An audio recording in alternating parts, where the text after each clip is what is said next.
morning rises. Sun comes up. You all can see it a bit better because you're in kind of the swept hills and the moors area of Minstog and the surrounding area, the Howling Hills, and this whole general area here. And I'm actually going to pull it up on the big map too, so we can see it a little bit better, or in color at least. And so while you're here, everybody roll me. I want everybody to roll this check, but how do I want to do it? Everybody roll me a wisdom saving throw. I want everybody to do it. What about Dane? Yes, even Dane. Oh, these crits. Do I use my inspiration? Kree and Noct are not doing well. Second one was for Dane. First one me. Okay. I'm going to spend my inspiration for this roll. Okay, sure. Didn't need it, but That's fine. So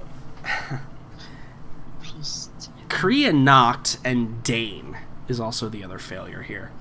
Kree and Noct, you guys wake up with a sense of impending doom hanging over your head. You wake up in kind of a blind panic, almost. Maybe you had a nightmare that you don't remember, or something is, like, affecting you. And it kind of lasts throughout the day. Just kind of like in every interaction you have, like, you're a little bit jumpy and a little bit, like, a little bit on edge kind of the whole day. And Hannibal, for you, when Dane at some point throughout the day probably says to you, Master? What? It is hard to describe, but there is something in the air. I think that is how the humans say it. Okay, Dane. Man, it must be really bad. Your voice has changed. I don't remember which voice I use with you commonly, so it is hard to remember. You understand that I have had many masters. I thought Totally. I was your first. You seem to say I'm not your first? You slut? No. I have lived perhaps 5 of your lifetimes already. Oh, that's great. So how are you doing today? Again, not well. There is something Oh that yeah, I is... forgot. I'm not really paying attention. Yes, I realize. Mm-hmm. What should we do? What about it? There's nothing to do. How do humans normally handle this feeling?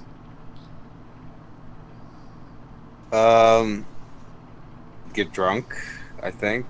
Why don't you go find a cask somewhere and just dive into it? I will take your advice under consideration, Master.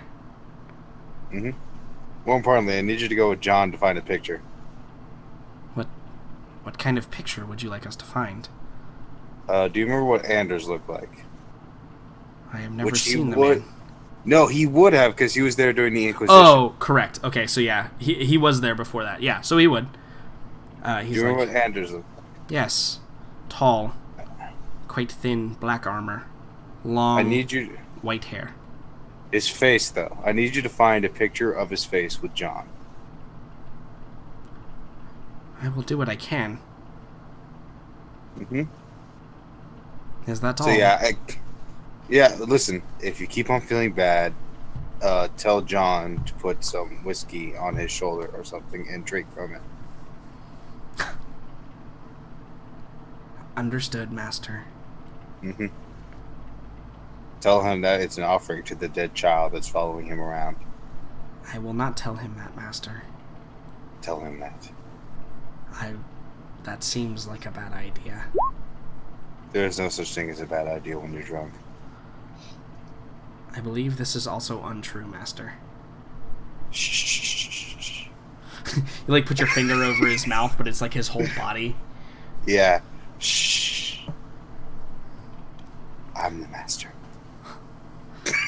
Yeah, and he just kind of like, he just gives you like a dead face stare and then flies away. Man, it feels good to help somebody with their troubles.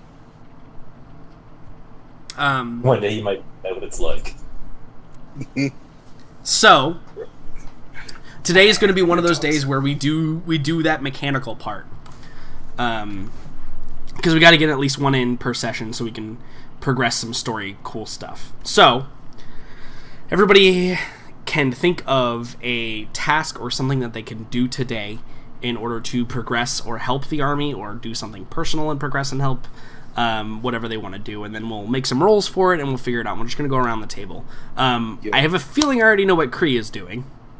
Yeah. Okay. So, Hannibal, I feel like you're probably going to go look for a picture, right?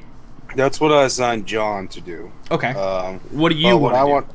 What I want to do is I want to do that thing that Arkady mentioned, maybe get his help on it, on setting up a magical communication system via familiars. Ooh, okay. Sure. Sounds great. Because I thought that was a cool idea. I think it is a great idea.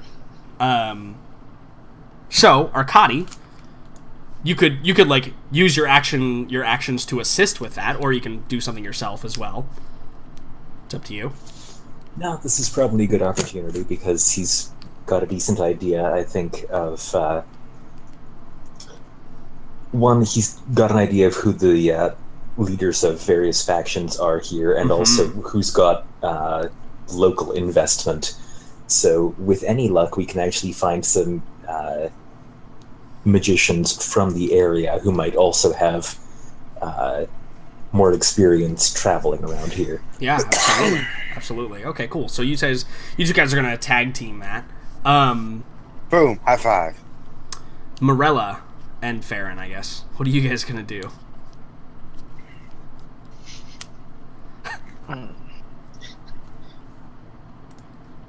Okay. I feel like this would be a time where she actually doesn't like write letters and things like that. She actively does something, which is what she has been doing the entire time, which is speaking to the common soldier and trying to brighten their spirits. Perhaps lend a hand with a simple task or something of that sort. Okay. So boost morale, in other words. Yeah, I think that I'm going to write down in my notepad that because you've been doing that for X amount of time, I'm going to give...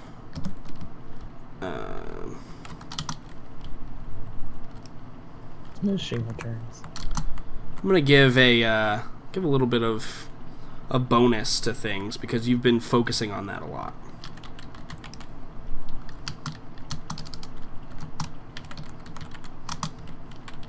Okay, cool.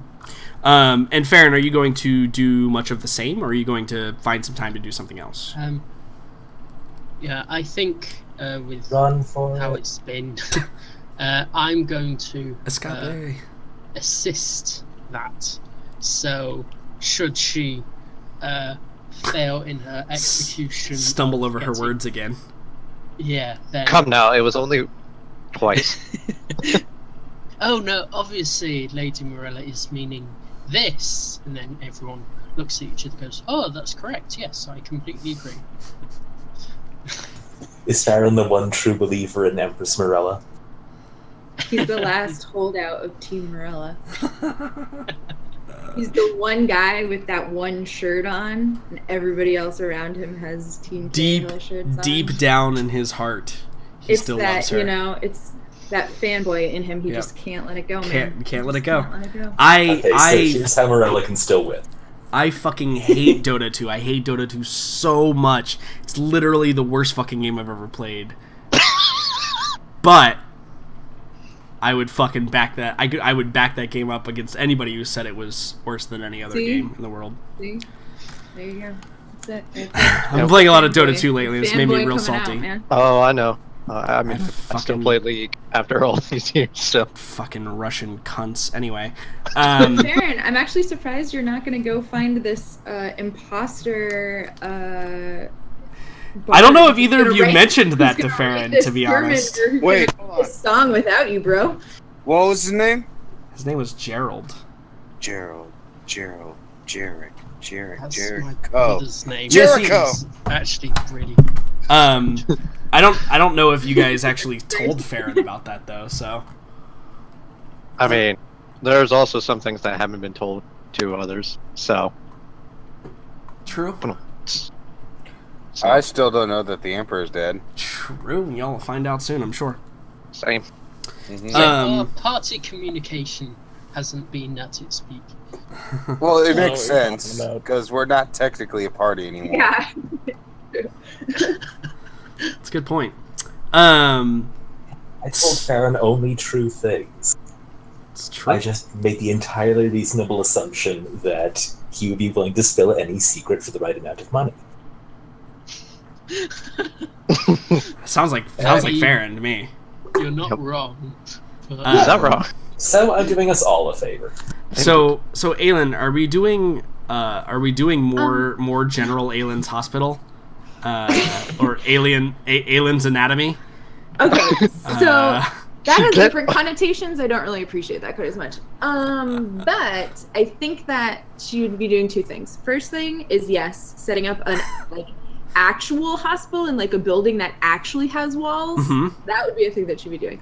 But secondly, I also think that she would be figuring out anybody who is planning on speaking, either at sunrise or sunset, to be determined, and sort of asking if they need assistance with what they're going to say, because I think that Aelin is very worried about what might be said and knows better in these situations and wants to help. So I think that she's already kind of assisted the priest, but I think she also might check in with him again to, offer her notes a second time, because she knows how blunt they like to be. Yeah, so reasonably and also you can maybe help Cahill as well, Yeah. Because obviously he's going to speak and say something, and she has heard him speak in times of this manner, and so I think that she would probably offer assistance for him too. Okay. Yeah, one can assume that the council will probably all speak. To some level or another. But yeah, obviously Cahill as well. So you're gonna try and split your forces here. Mainly because I also feel like at this point, Aelin has kind of set up a pretty trusted core group, keeping medical people, keeping medical things on task. So Yeah. I think that, she'll oversee that to as much as she feels necessary. Definitely been But I working think on that, it for a while. Yeah, I think that though at this current moment, having the correct message and the impact of that message is her most important task currently. Okay. Then I think that we'll start. Okay, got that. Check. So I'm actually gonna move Kree, because Kree's not gonna be in this location for much longer. Fucking stupid wizards. We're gonna move him down there real quick. So I'm actually gonna start with Hannibal and Arkady. So you guys are going to go to the different orders of magic and essentially try to coordinate a messaging system for the supposed upcoming battles where things will be spread out, and we need to transport messages between people. Arkady, what you said is totally true. You've been doing enough intrigue on the side to kind of know the ins and outs of where everybody stands, and know who to talk to and who not to talk to. So that'll definitely be advantageous for you. But for Hannibal, I think that the roles I want you to make Hannibal are, firstly, an Arcana check. Okay. Secondly, a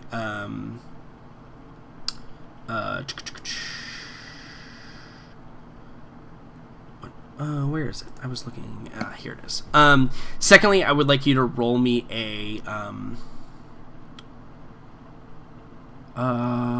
insight check, and then I would like you to roll me an animal handling check. Damn. Okay. Not. All right. Not proficient in any of those. Okay. So those are the three rolls I want you to make.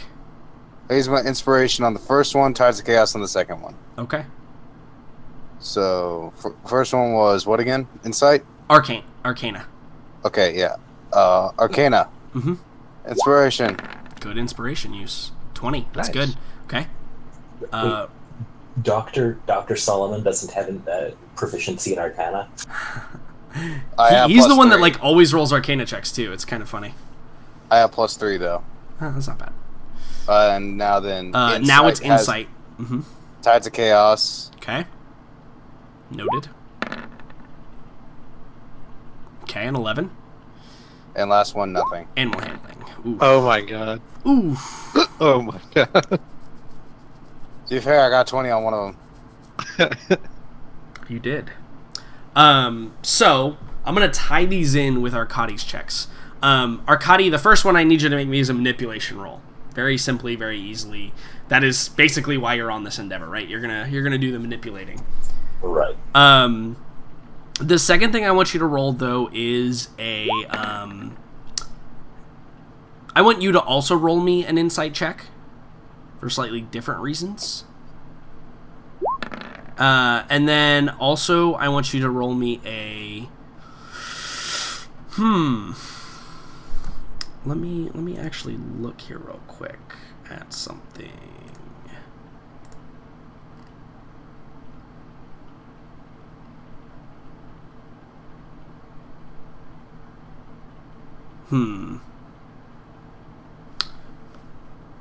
Roll me a religion check as well, because a lot of these people you're dealing with are actually going to be religious entities. Not bad. Look at you. Okay. Covering up for my mistakes. Yeah, I mean, there's a reason you brought him along, right?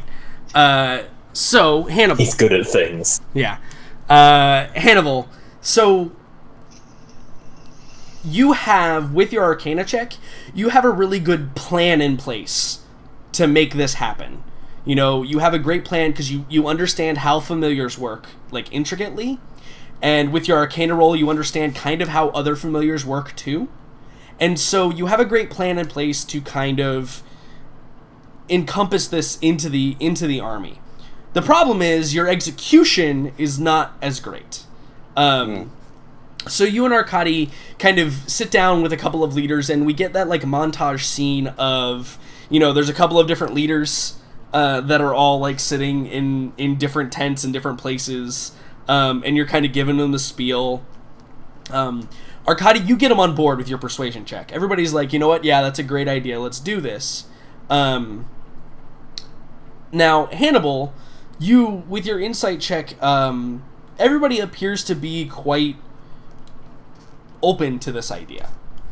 Arcadi, you get a bit of a contrasting element here, where everybody seems open to it, but you can already tell that they're going to want to put their own spin on the plan. So regardless of how good Hannibal's plan is, people are going to want to put their own flavor on it, and it's gonna get to one of those places where it's gonna be like super convoluted, where it's like, no, I thought you were supposed to do this part of it. Well, no, I said I was gonna do this part of it, right? Like, there's gonna be that. Committees, okay. Yeah, there's gonna be everybody trying to be special, right? Everybody wants to be a snowflake. And then Hannibal, your poor animal handling roll. Now, here's what this is going to represent. So, damn it! If only I used my Tides of Chaos on that.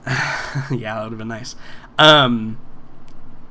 So when you're considering some things that can be done, when it comes to the plan, and you have a good idea about the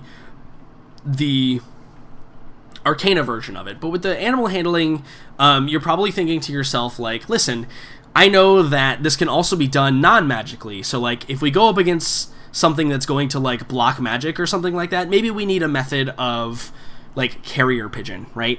Like maybe we need something like that. And so you begin to put a plan in place as a backup to that plan, and you think it's great. And everybody's going to be sold on your first plan, so they're going to be okay with your second plan too. But should the first plan go awry, your second plan will not work as you want it to. Yep. So. Well, I know that, but no, you assume it's great. All right, let's fucking hope. It's and if you. so, You. In I fact, have- you. Here's what probably happens. You probably. You probably Is it think what? to yourself, you're like, okay, what type of animals can I use for this? Well, birds are visible. They're very visible. So what if I use, like, rats and Moles. mice? Let's use a mole. Sure. Yeah, what if you're like, what if I can use animals that burrow under the ground and can't be detected? Let's do that. And so, like... Intercepted by scaling. Right, so you try and, you're putting together the backup mole plan. But... we'll see how well that works when it happens.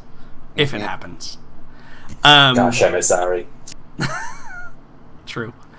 So then, Arkady, with your religion check, you are actually able to appeal to the religious factions here. Now, a lot of the religious factions don't have familiars of their own, but a lot of them are very closed-minded when they're talking about relying on other people's magic, right? Because they're all divine casters. They all believe that everything that needs to be provided will be provided to them by their deities, right? They don't believe in the arcana side of things, right? A lot of them are very closed-minded to that kind of thing. But because you're able to speak to them in quote-unquote their language with your high religion check, you can at least convince them, like, hey, this is where we need to work together, this is where we need to do this and that and this and that. Like, if you just allow this into your ranks, we can, we can allow ourselves to be much more effective, etc., etc. So you're able to convince some of the religious orders to get on board with this plan.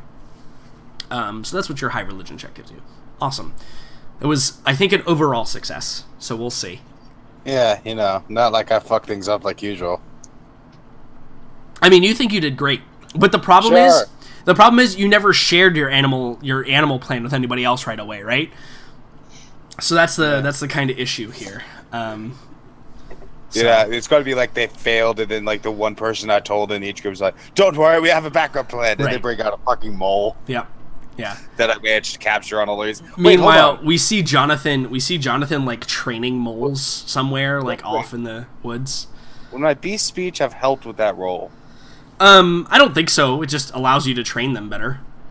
I think the plan is faulty in its inception, not necessarily. Yeah, true. It's not a great idea to use fucking moles. Yeah, it's just not a good idea, regardless of whether or not you can talk to the animals. What should I use to transfer information? Snakes. That's it. Right. Yeah. It's something like that. Like snakes are totally innocuous, and nobody. What else could be? Nobody will look crickets. Twice. Yeah. Crickets would be good. Yep. It's basically what is going down there. So let's head over to Morellin and Farron. And Morellin and Farron, you guys' roles are going to be much similar to what you've been rolling before. Morella, the first thing I need you to roll is a manipulation check, obviously. The second thing I want you to roll is a performance check, just because we need to see how well you perform for the people that need it. And then the third one I want you to roll is actually going to be an insight check as well. Those three I think I need you to roll. All right. For Farron, I want you to roll me a performance check first, obviously. I actually want you to roll me a history check, Farron. And I want you to roll me a... hold on. Let me look at something.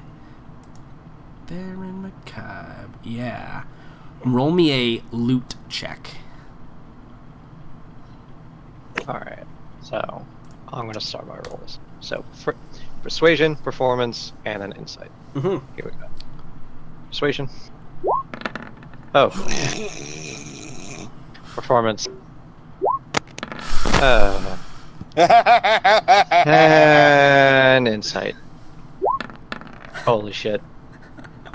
Okay. That's what happens when you don't play skilled monkeys. Yeah, you suck, and you know that they know you suck. Farron?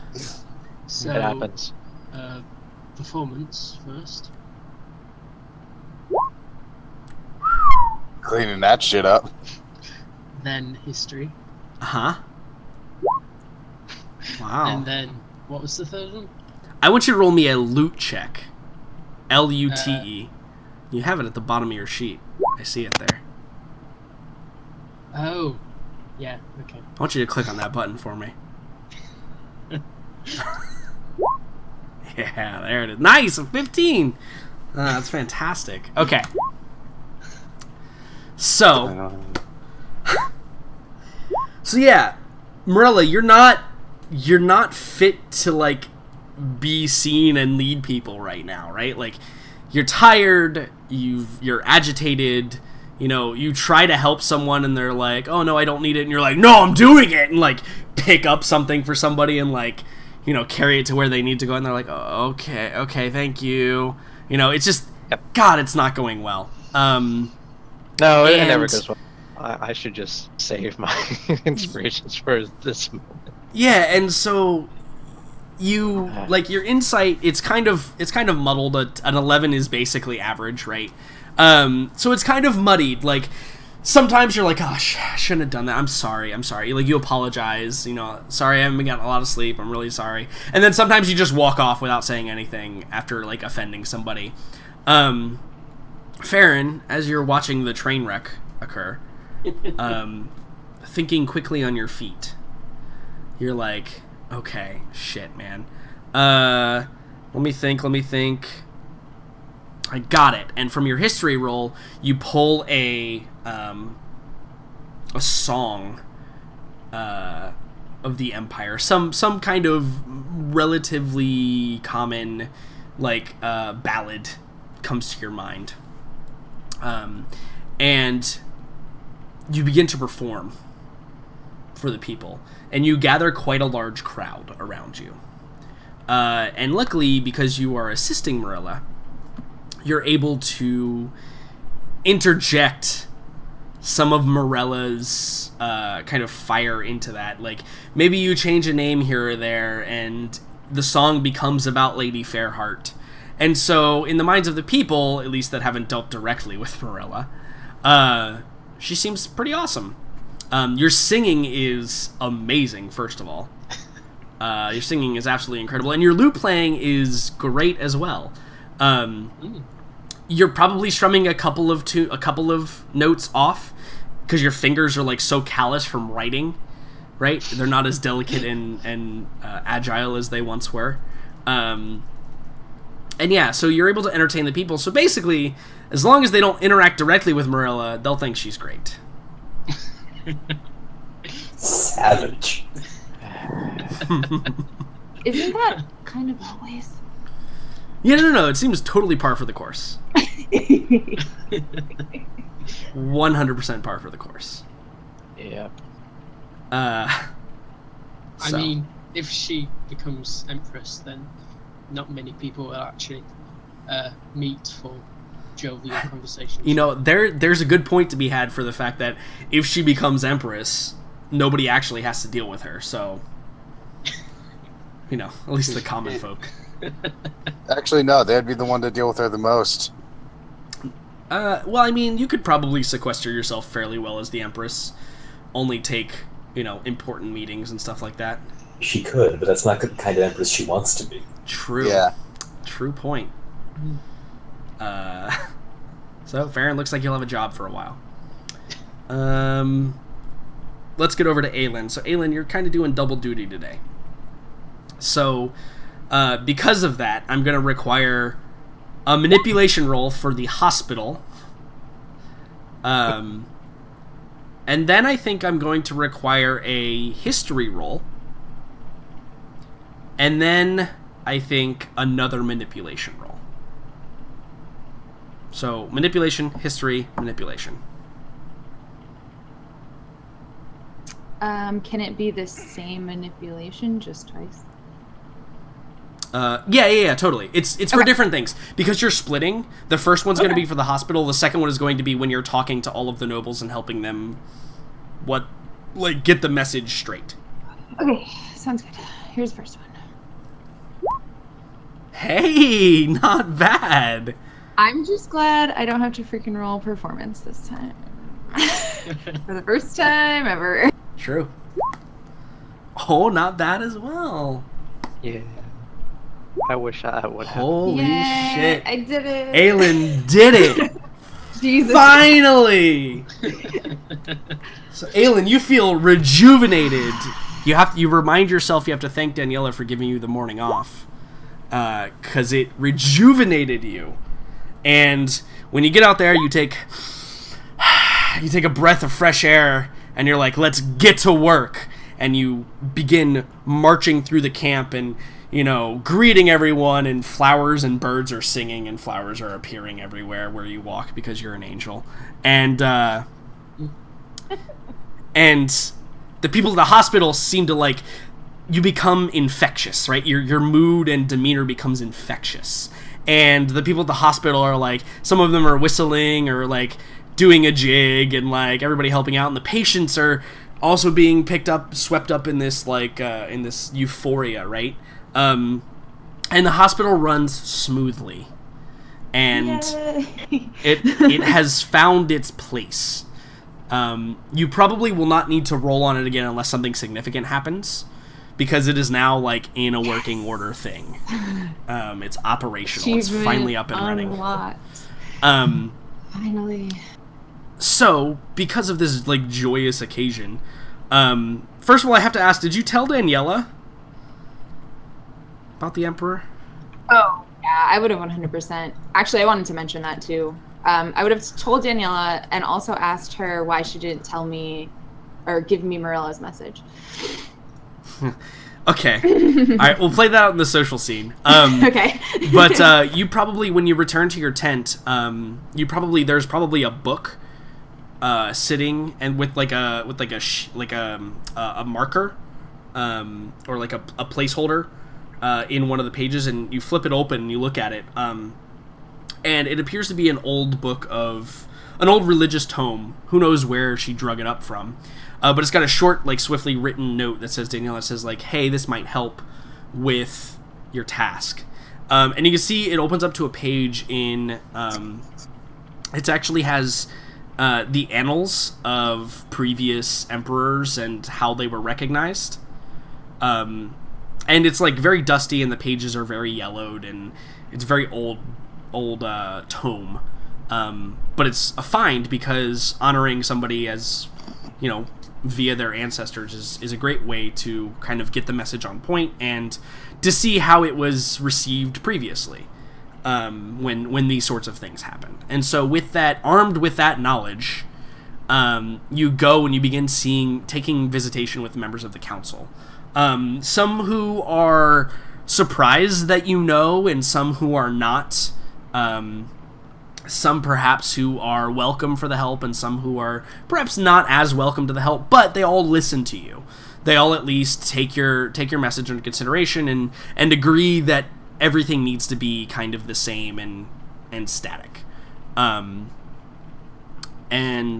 so that's great. Awesome. You succeeded in that. Everybody's going to kind of be on the same message, but I must ask, what is the message you would like to say about Emperor Magnus the Pious? See, now, here's the time where I need to quickly write a sermon. I think the biggest thing here is for Aelin to not want to treat this as a martyrdom, as you said, but more try to point this in the direction of a new chapter for the Empire, and to sort of point towards the message of, he was taken too soon, but during this, tide of chaos, it has really allowed us to, have hope in a new chapter, and that this may be the moment that turns the tide towards the good. Do you know what I mean? That sort of thing. So not so much focus on his death actually at all, but more to focus on a celebration of the things that might come as a result of it. Okay. Yeah, so okay, yeah, I think I can work with that for sure. Excellent. Fantastic. Kree. I need you to roll me a couple of checks, please. The first one I would like is a survival check. The second one I would like is hold on a second. Survival. The next thing I would like is an athletics check. The third thing I would like is a nature check. Real quick question: can I have Nox help in the athletics check? I think it is appropriate that Noct rolls the athletics check. Awesome. Instead of you. Nice. Good. Good. Ah, Bad. very bad. So, Oh, your survival check. You're able to track the skinks fairly easily. You see that they kind of did a loop around the city and then began headed off in this direction, kind of retracing the steps of the river, basically, because, you know, lizardmen are generally more comfortable around water. Yeah. And so they also felt like they couldn't get lost if they followed the river, right? If they follow the river, you can always just go back down river and get right back to where you were. Awesome. So at least they were intelligent. So you're able to pick up their trail fairly easily. rare. Yeah. When you get to a certain point, you can see a point in which the river was much wider at one point than it is now, and so there's a lot of like dry, kind of cracked earth, with very little growing on it in certain areas. And there's a moment where, as you're kind of walking along the ridge, it collapses on you. And luckily, Noct, that you were riding on, is able to kind of scramble back up on the bank before you fall into the river and get swept off and, you know, potentially lose things, like a lance. So luckily for you, congratulations. It's on Noct. Eventually, you find a kind of a rocky outcropping set fairly close to the river. And as you kind of turn the corner and you enter in... And by the way, did you bring a couple of people with you, I assume? You're cutting out, but yes, I would have a couple of skinks with me. You brought a couple skinks with you, yeah, okay. Am I still cutting out? Is everything good? I think it's good. Okay, cool. So yeah, so you brought a couple of skinks with you, and they're kind of... they're following you, and that sense of unease that you had today begins to kind of like wash over you a little bit. And you get that sense of impending doom the deeper and deeper you go into the caverns. When you come up upon a small, looks like a small, almost like campfire that was set up. And around it lay the skinks that went off. And they appear to be sleeping. Not uncommon for a midday nap to occur, but there's no lookout, there's no guards, there's no anything. They just appear to be asleep. And as you maybe you dismount and you get off and you begin to walk around, you identify that it appears the skinks found some type of fungus or mushrooms. Hello?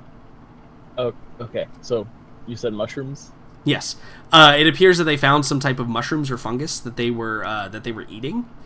And you go to identify it, but you can't, unfortunately. The other skinks that you brought with you are like trying to wake their friends up. And it takes a good minute to kind of shake them awake. And while they're doing that, I'm gonna go back and pull out the special lance. This feeling of dread is really catching up to me in this cavern. Yeah. And it's actually like, it's almost like a drum beating, like kind of like a boom, boom, boom, boom, boom, boom. You can just like, you feel like your heart beating in your chest like quite heavily for whatever reason. You have like, so you take the lance and you're kind of just like walking around with it, and Noct seems very on guard as well. And after they are able to wake up the skinks, they kind of like, they wake up and they kind of like rub their eyes and like, they look around and they're like, they appear to have some mild form of amnesia. They know who they are, but they don't know who you guys are. They don't know why they're here. They don't know where they came from. And the whole time, like I said, just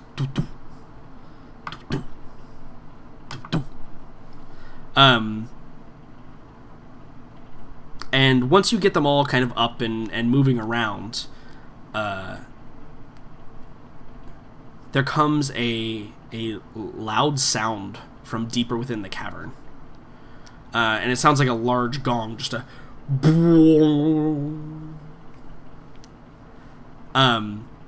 and you look, but nobody else appears to have heard it.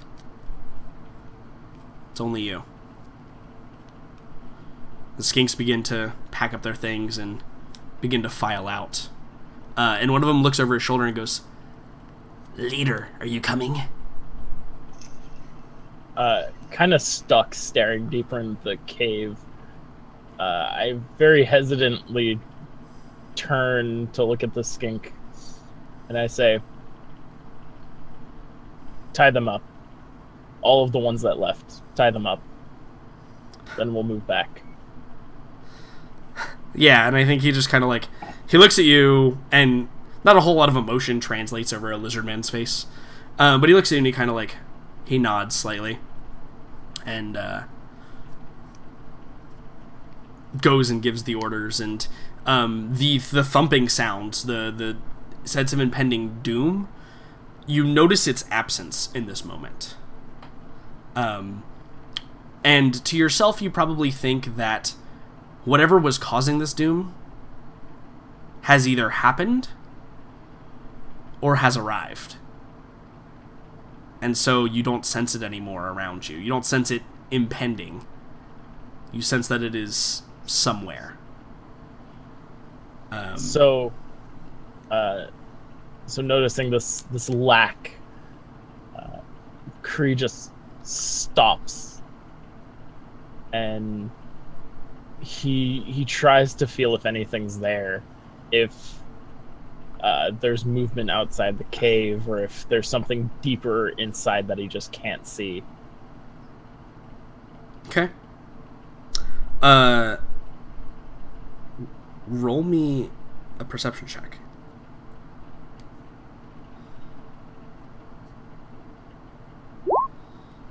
That's good. You don't see anything or hear anything. You kind of reach out with your nature senses, right, to kind of like discern the area around you. There doesn't appear to be anything obvious in the vicinity or anything like that.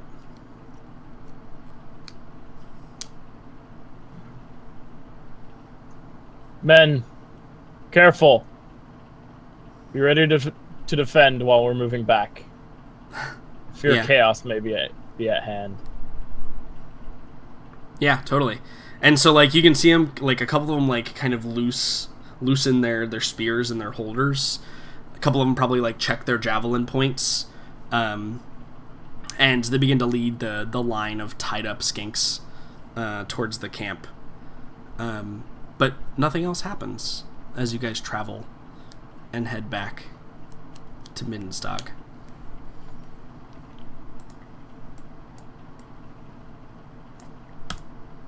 So, now is where we get into the brief social portion of the... Does John find my picture? That's a good question.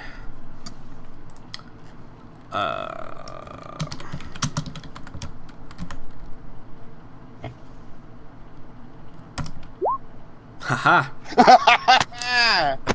It appears that John does find an image of Anders' face.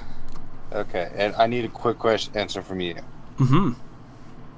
This has to do specifically with the spell Scrying. Uh-huh. And the fact that there are certain modifiers that are added or subtracted depending on certain things.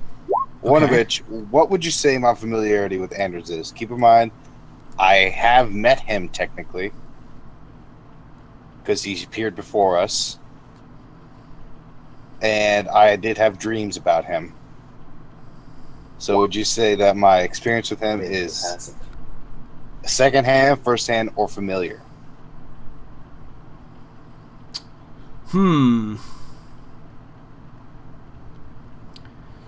So I'm reading the spell now. You can see in here a particular creature intrusion in the same plane as the target making wisdom saving throw. It's modified by how well you know the target and sort of physical connection you have to it. The target knows you're casting a spell. It can fail the saving throw voluntarily if it wants to be observed. Okay. Okay. This is why I wanted the picture. Right, I get that now. I would say...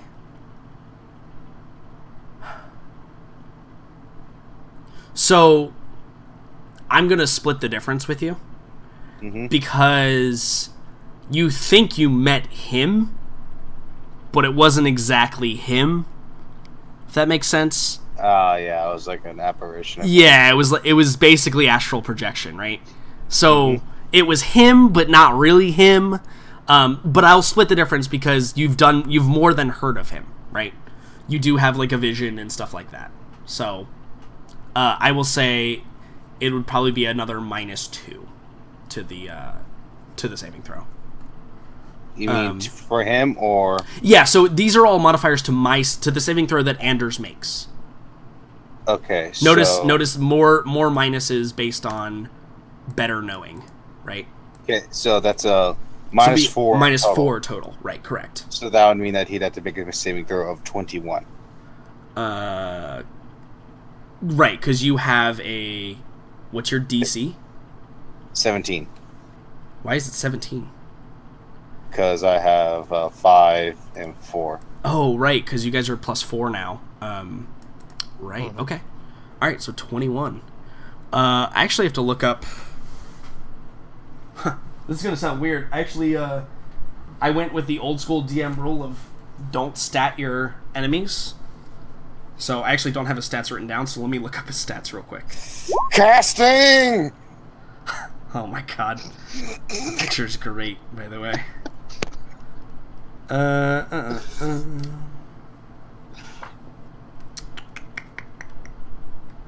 Looking over your shoulder. Now, what spell are you going to use with the picture without it having a long neck? That's the question. Like. So here's the deal. He does have the ability magic resistance. So, I do get advantage on this. Alright. Okay, He's gonna be getting it every night, so. Yeah, that's fine, but it's gonna determine what you see. Yeah. I think that's how I want to do it. Oh wait, aha! He does have proficiency in that particular saving throw. Because it's a cleric. Maybe. All right, cool. I pass. Damn. So, and you have to wait 24 hours before you can do it again, right? That's the restriction. Yep. You bastard. Okay. However, he doesn't know. Correct. Yeah. That, he does not get notified that he does not get notified that a spell was cast on him. Correct. Mm-hmm. He Cool. outwitted me this time. Cool. Yep. Will he be so vigilant every night, though? We shall see, won't we? So, the day passes uneventfully. Besides Kree's thing. Kree returns later on in the evening. And a message is sent out to... or wait. Day passes. Okay, so this is technically the second day. They all kind of pass uneventfully, except for the social aspect of, does anybody want to do anything within the next day and a half or so, socially, that we need to roleplay? I know that, Aelin, you have a thing that you would like to do with Daniela, right? Or that you have done that we need to act out. Yeah, just a quick question. So, it's probably like the night, right? After you've done all your duties and tasks and you finally find Daniela again, and because you guys stay in the same tent. And Daniela's there, and her armor's been stripped off, and you can see that she's, like, busy cleaning it when you walk in. Good evening, Daniela. What have you been up to? She's like, oh, you know, this and that. Sure. So, are there any other messages that you haven't been sharing with me? I think she kind of, like, she continues cleaning and she looks, like, genuinely confused, and she says, what messages should I be sharing with you? I do not make a good messenger. Yes, well, that is clear. I just ran into Miss Fairheart, and, you know, she said that she had asked a task of me quite some time ago, and that the message never got to me. She said she told you. Now, why wouldn't you tell me? I think she kind of looks confused at you for a bit, and she's like, because you didn't need to know. And who are you to determine what I need and need not know?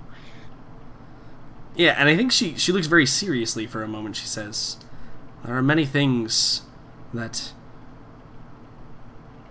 should not come across your plate.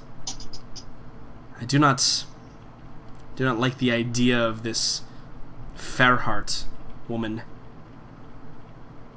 commanding the High Priestess of Shalia of Altdorf around like some simple child. If it is something that she needs done, do it herself. Well, I think your pride is getting the better of you, Daniela. It was just a simple task. I am happy to help. Note that for future reference, please. Yeah, and she looks a little hurt, but she kind of like, she probably eyes you and she says, so what will you do if this is asked of you again, when we have 100 wounded, 200 wounded, 1,000 wounded? Look around you. There are thousands of men and women in this army. Do you have time for every single one of them? That is my job. I will make time for every single one of them. No. Morella is also one who needs my help. I do not pick and choose who and what needs my help. They all do. She's like, this is true. They do all need help. But you are not the sole individual here. There are others who can assist. You need not be bothered with everything that needs doing. I did not bring you the message because it was going to be taken care of anyway. It is not something that you need to be walking around with a quill and paper and scrolls writing down injuries. For what use does this serve? There are much better things to do with your time. This is why we have people. This is why we have a task force. This is why those women from the village, this is why they follow. You say that my pride gets the better of me, but I think it is your vanity, Aelin. I think Aelin just smiles and goes and sits down near Daniela. She says, didn't mean to get you so upset. I simply mean that next time someone asks for me, just tell me. I will determine whether it's worth my time or not. Do you understand? She kind of like, again, she sets her armor to the side, and she looks at you and she says, I will tell you next time, but I can protect you from many things. Exhaustion is not one that I wish to save you from. I think that is a bit too late anyway. It is getting late. Maybe we should call it a night. Yeah, and she just kind of nods and sets her armor back up on the stand, and as you guys like blow out the candles or whatever, like you can see her like roll over and like not face you and kind of be a little bit distant from you in her cot or whatever that she's lying on the other side of the tent. Yeah, I think that Aelin believes that she's done her job then. I think that she thinks that Daniela is getting too close. Okay, cool. So, in the morning, a message, and heralders and criers begin running through the tents, stating that at midday, when the sun is at its peak, there will be an assembly just outside the walls of Minstag. And there is a quickly drafted, like, handwritten note to you, Aelin, and Arkady, and Kree as well, of how this is when we'll make the announcement. And he actually says in there, he says to you, Aelin, he says, and Arkady, he says, I appreciate the suggestion of the time of day, but I've determined that, and he says my uncle, he says, I've determined that my uncle would probably most appreciate the sun being at its brightest when we are to mourn him. Which also seems appropriate, right? And so the day passes, and at midday, the entire army, all 6,000 or so individuals are... Well, it's not quite that many right now. It's like 5,000 or so. Individuals are all kind of, like, lined up. And the people from the town of Minstag are kind of arrayed also around inside of the city. And everybody's kind of up on the wall, right? So they can shout down to the crowd below them. And Arkady, you're invited up there, and Morella, you're invited up there, and Aelin, Hannibal, you're also invited, and Farron, because you're basically seen as Morella's retainer right now. So, and Kree, obviously, as well. Also, it's hard to hear you. Sorry, everybody good now? You're getting better. Hello, everybody, are we good? Are we good? Hey, yeah, yep. Sound good? Okay, great. So, everybody is, like, in attendance, and all of the nobles and all 6 of you are actually invited up on the ramparts as well, because you all are influencers of some renown. Hannibal, you're the one that helped Cahill slay the Chain Demon, and Aelin, you're obviously the High Priestess of Shalia, and Kree, you're the leader of the Lizardmen, and Morella, you're the champion of like the champion of all the crap over in Nuln, and Arkady, you're an ambassador of another land, and you hold the horn of Nuln, and Farron, you're a retainer, and also a minstrel of your own regard. I like how Farron, and you're a retainer. I'm just trying to make Farron as salty as possible about this, is basically the goal. Just so he knows how the world It's all going to be worth it. At the end of it, it's all going to be worth it. At the end of it, it's all going to be worth it. Keep telling yourself You're the last one alive. Keep telling yourself. Someone's got to tell the story. Jordan, just real quick, before like Kree actually goes on, like up with everyone else. Yeah. He makes it a very clear point that before this meeting, every lizardman is in full like battle ready attire and stationed at walls and sentry points. Okay. The whatever was in that cave yesterday really got to him. Okay. Yeah, and I don't think that goes unnoted. Yeah. Also, I still don't know the Emperor's dead, do I? Nope. You have no idea why you're standing up here. Neither does Morella, or technically Farron. Yeah. Technically Farron? Yeah, Farron's heard rumors, but I mean, I'm sure that he doesn't know the full extent. There's a gap between assassins in the capital and the Empire in charge of it all is dead. True. So everybody gets there, and everybody, quiets down, and Cahill, looks up and down the line of people, and he gets up on the rampart, and he goes, I bet you're wondering why I've called you all here today. He doesn't actually say that, but it's funny. He says, men and women of the Empire, from lands far to the north, and the lands beneath our feet, welcome. It gives me great honor to be here today in front of you. What I am about to say is something that I wished I would never have to say in my entire life. and I know not exactly the words to use.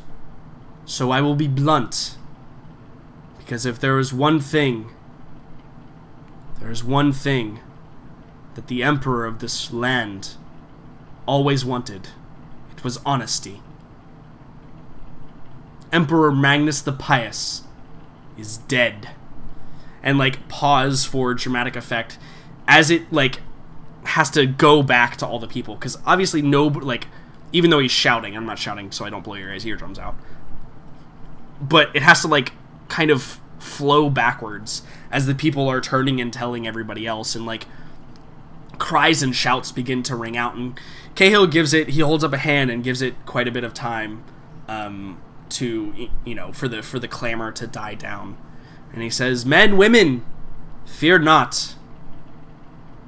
The Emperor, may he ever rest in peace at Sigmar's side. He may have left this physical world, but he will always be here." And he puts his hand over his chest and he says, "He will always be in our hearts, for he is great, great Magnus the Pious. We will always remember him until the day that we can join him at the great table beside Sigmar. Brothers and sisters, friends alike, pray with me." And he bows his head, and you can hear the collective, like, bowing of heads, right? And he gives a very rousing prayer, mostly commemorating his uncle, and kind of generally in the line of Sigmar, but you notice Cahill is being very non-denominational. He's being very kind of like, appeal to the people, appeal to everything going on. And once he's done, he looks out over the crowd and he says, "Now, I know you all have a great many things to do today, but first, I ask that you hear my fellow lords and ladies and the words they have to say to reassure us that while today is a great loss, and we will all mourn for days to come, a new chapter is beginning. And now, more than ever, we must stand strong behind our leadership, behind these lords and ladies here, and be powerful, for we still have this task before us, this task of taking Middenheim from the clutches of the undead and the clutches of the chaos forces that hold it. Thank you." And he sits down, and the lords and ladies begin to shuffle through, and because Aelin rolled awesomely, they give speeches that are very, very similar, very new chaptery, very turning over a new leaf, very, we must honor the dead, but fight for their, fight for that honor, and fight for the honor of those that remain, etc., etc., etc., etc. And it goes down the line. I won't put anybody on the spot directly, but is there any words that anybody else would like to share? Yeah. Okay. I would like to say a few words. Yep. You are entitled to. You're up on the ramparts. I would like to say that I respected Magnus more than I respected anybody else. He was one of the only people that approved of what my family did. And for him, I'll always be eternally grateful. Yeah, and I think that, like, when you say that there's a lot of people who don't recognize your surname, right? For obvious reasons, because it was kind of struck from the history books, right? But there probably are some people in the crowd that are like, "Oh, yeah, I remember there was some weird stuff going on with that. Yeah, no, Magnus was a great guy. You know what? That Hannibal D. Solomon guy, he's great too. Like, Magnus liked him, so now I like him." And so in kind of the spirit of honoring Magnus's wishes, you've gained some renown, Hannibal. Anybody else? My cat, obviously. I don't know if you guys can hear that. She's yowling out there. Cree will go, like, when everyone else has finished sort of their talking.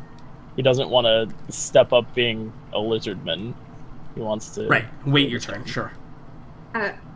I'll go, even though this is really bad, but I will go. Because me as character would go, so... I think that Aelin would stand when it was her turn. But I think that, unsurprisingly, she would get down off the wall. Okay. And I think that she would walk in towards the crowd a bit. And obviously this would lead to people not hearing her quite as well, but I think she will take that risk and hope that the message just gets back to the rest. And I think that, she'd wait for the crowd to part and form back around her.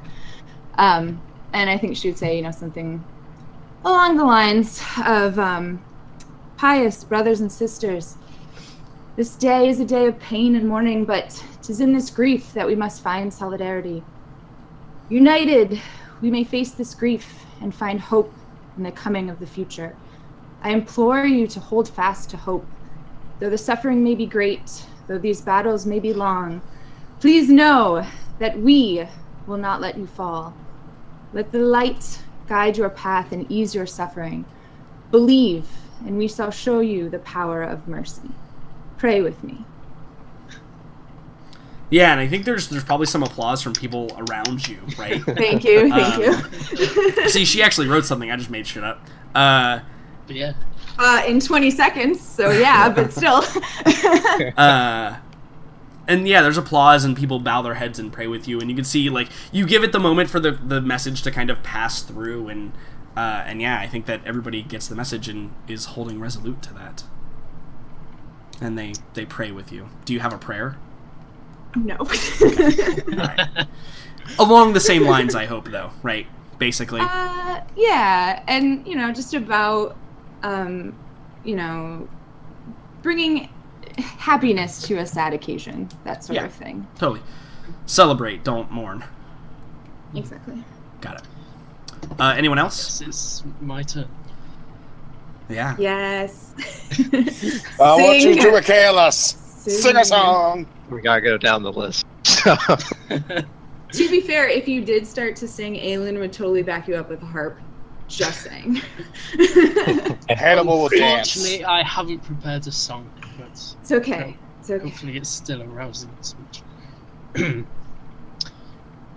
Men of the Empire, it is true this is a sad day, but the men of the Empire, you are strong.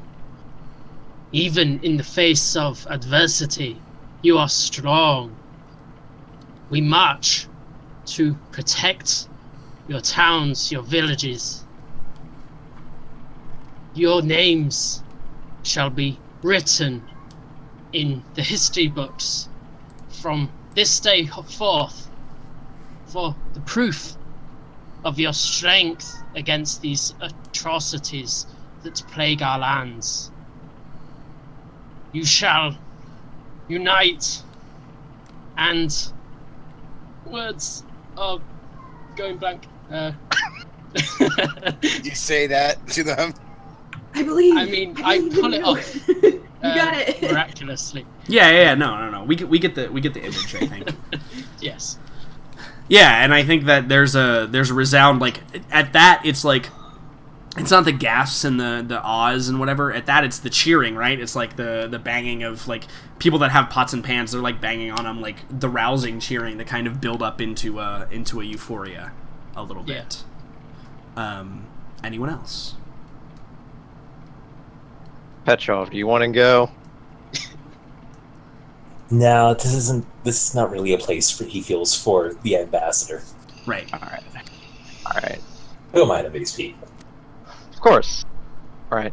So I think Marilla definitely would say something as she stands on the ramparts, city walls. She says, "Brothers and sisters, you are the strength in my arms, my legs, as you were for Magnus. You are the holders of my dream, my ideals, as you were for Magnus. I plead you now to not be fearless, but to overcome your fear. Be courageous, triumphant in our upcoming battle. Let this day be remembered. But more so, let us not forget who we have lost for this greatness. Let us always remember." And that's all I have. Yeah, and I think again there's cheering and there's you hear people calling for Magnus, for the Emperor, and I think that you hear some people calling too, like for the ones we've lost, or for those we've left behind, etc., etc. The honoring of the dead is resolute in your statement. Yep. Kree, do you say anything? So, if we're wrapping it all up, lizardmen always know how to take away the outro, if you will. Standing in his full battle dress with Noct close behind, in his loudest possible voice, he says, "For Magnus! For the Emperor! For Sigmar!" And then it just sounds like a howl, but he says "for the old ones" in Lizardman, which just a growl, way louder, and he casts daylight upon his lance and holds it up high. Yeah, and so it shines out over Yeah, and I think everybody's kind of taken aback at the momentary fireworks display, basically. And again, there's cheering, and the Lizardmen are probably the loudest of this group because it's a little awkward, right, for Lizardmen to be saying all this. But you said all the right things, and so the people are with you. They may even elect you Emperor. And they're yeah, fuck. Oh my god, yes. They're the Lizardmen are the loudest, though. They're banging on their shields and screaming and howling and all of that fun stuff. So. With that, Cahill gets back up and he says, "Now, let us mourn and celebrate and move on, for we have long marches ahead of us and great battles. And I know that you all will be with us till the very end, and we will be victorious. And that is all that I have to say. And I look forward to seeing you around your campfires, toasting to the great Magnus the Pious. Thank you." And he sits down, and people begin to disperse, and there's obvious crying and bawling in the crowd as well, and the general things that you would come to expect from this. And so there's one more scene that I want to play out real quickly, just a little bit of exposition to set up next week. Dusk falls on Middenstag. There's a council meeting being held to determine when and where we should move after this. Bursting in through the doors of the Ready Sword Inn, or tavern, a guardsman, young in age, perhaps 16 or 17, says, out of breath, "My lords, lights on the horizon." And you see the group kind of look at each other and they say, "What do you mean, man? Speak up." It's like, "Lights, torches, fires from the north." And I think that very quickly everybody kind of looks around at each other and they stand up and they run and they go up onto the walls, and we can see the dusk is setting and the nighttime is kind of drifting across. And we see this kind of thin layer of haze kind of drifting along low level, along the plains and foothills, and very faintly at first, but building up in steam, we can hear drums.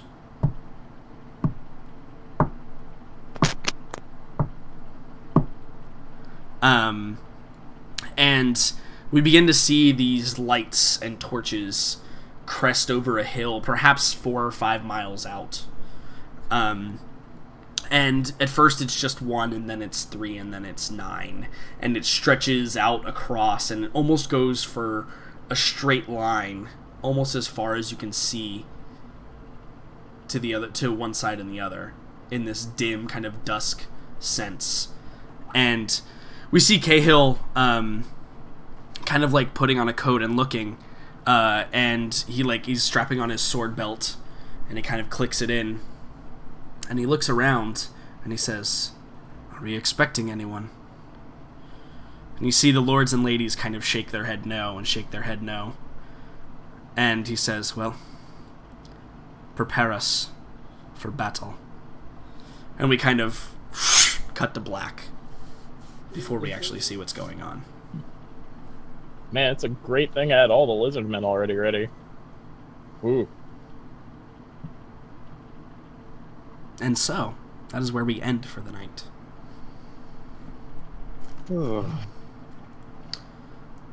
So, let's talk inspiration. Experience! I hope we don't all die. Sounds like a lot of undead.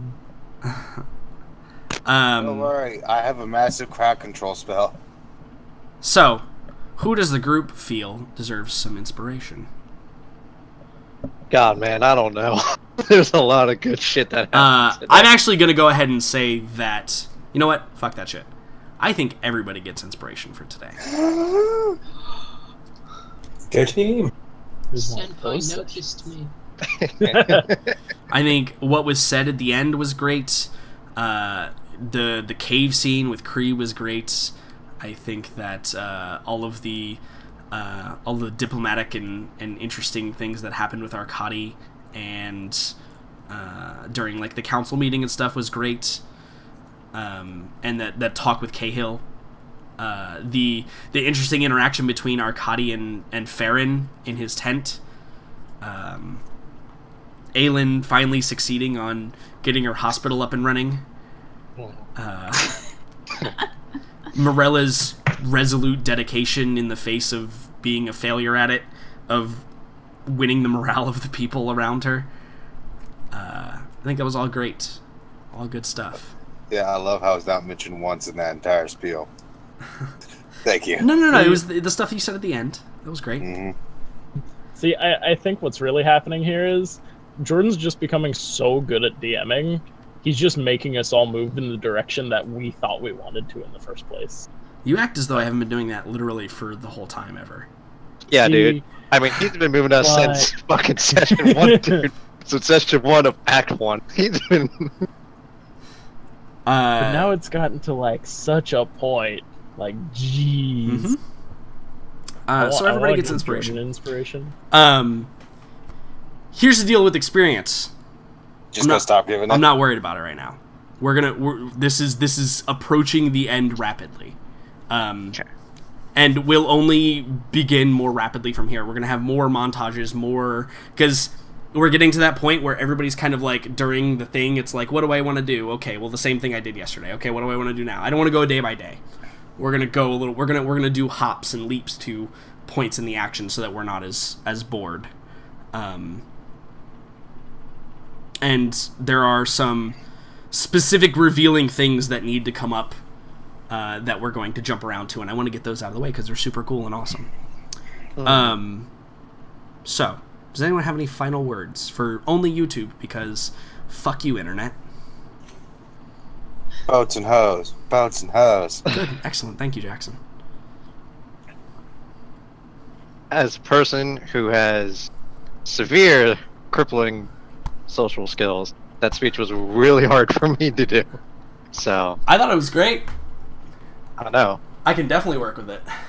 Yep. But yeah. So woo! Lots of lizard men roar. I think it's really cool. No, it was good. Awesome. Everyone was great. So next week, same great time, same great place, and hopefully I'll have my internet fixed. Yeah. So I won't go. You don't get to tell me where to be. Fantastic. I will see you all next week. Thanks for coming out. I really appreciate it, and we'll see you later. Bye, guys. Thank you, Jordan.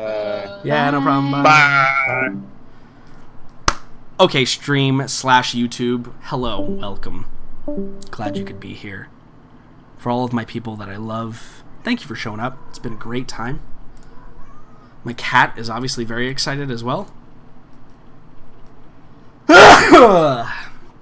And I think next week we're going to get to see the second Battle of Mindstag. It's going to be great. It's going to be awesome. For those of you that like what I do, go ahead and hit that subscribe button on YouTube. That's great. Go to my Twitch, follow me there. Also great. And catch us next week. See you guys.